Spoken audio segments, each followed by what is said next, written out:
So movies. I've seen some stuff that you've done on depicting kind of mental health in movies. Sure. Have you ever seen A Beautiful Mind? Yes, I have. Yeah. What are your thoughts on his depiction of the mind? This is beautiful.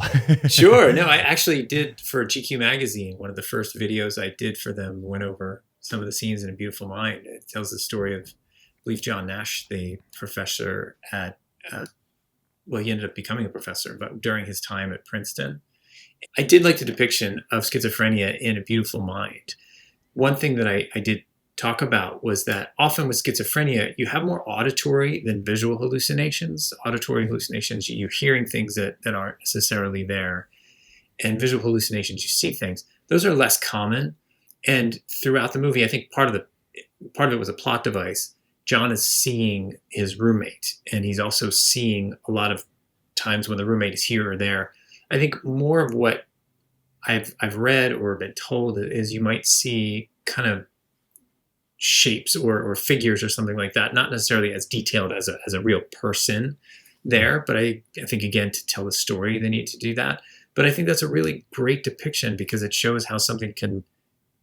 There's a hard time depicting what's real and what's not, and I think that was really well done in the movie by Ron Howard when he directed it. Do you think that when people are hyper intelligent to the point of being a bit freaky, that sometimes there's something else underlying? Like I look at Elon Musk, and I've read one of his biographies, and there's times when he was having full-fledged panic attacks on the floor of the Tesla factory. There's times where, there's a lot of times actually where he just used to sleep in the office because he had no money. There's obviously underlying stuff there because he's got autism. But do you think, Beautiful Minds is a way to put it, but do you think Beautiful Minds often have underlying issues when it comes to hyperintelligence?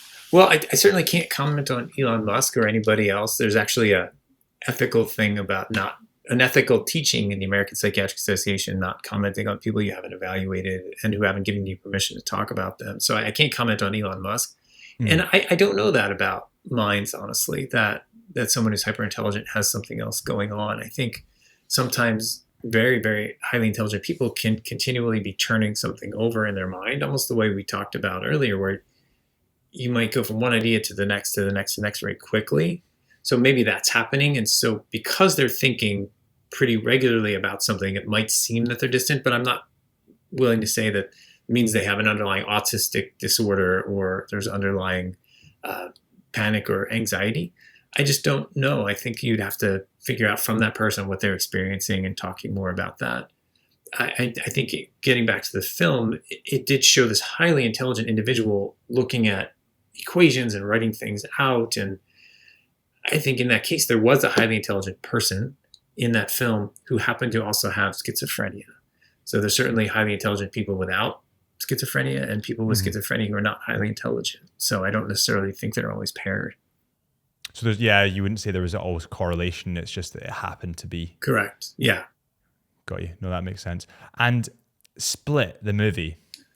I have talked about Split before. So in my opinion, it did not do a great service to people who have dissociative identity disorder. It's very rare that you're going to have someone with dissociative identity disorder, which used to be called multiple personality disorder, that you have someone who is going to be violent and who is actually going to trap people and keep them, contained and then try to kill people. It's actually much more likely that someone with dissociative identity disorder would try to hurt or kill themselves. So often people with DID have had a significant trauma history. And there's a way that they're coping with the trauma by having had these personalities split off, to use that word, or have these dissociative identities. And dissociate means you're separated from yourself in this way, that one personality doesn't necessarily know the other. And they sometimes call them alters. Like all the altered personalities don't necessarily know each other, but they're protecting some emotional state, some way they're protecting that person, that core individual.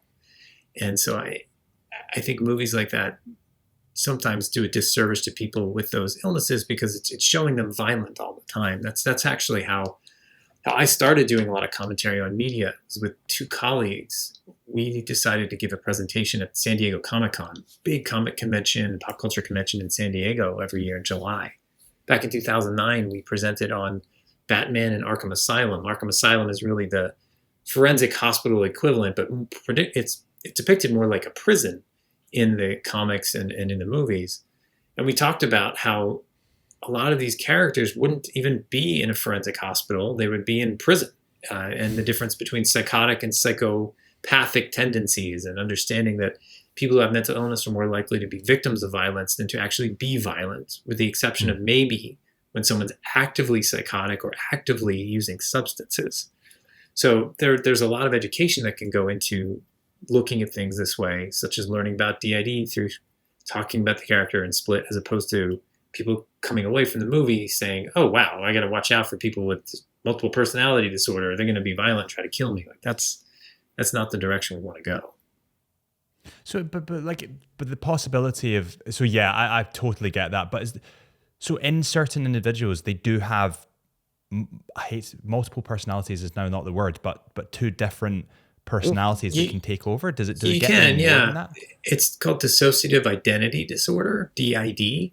Right, and DID. It used to be called multiple personality disorder. It's been changed since, but you can have a personality that is vastly different from the individual's initial personality, and it's serving some purpose. There's some protection for that person.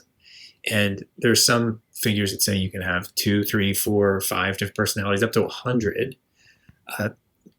Really, it's a way that their mind has found to protect themselves from some kind of hurt, some kind of emotional hurt. And typically it's because of significant trauma that's occurred.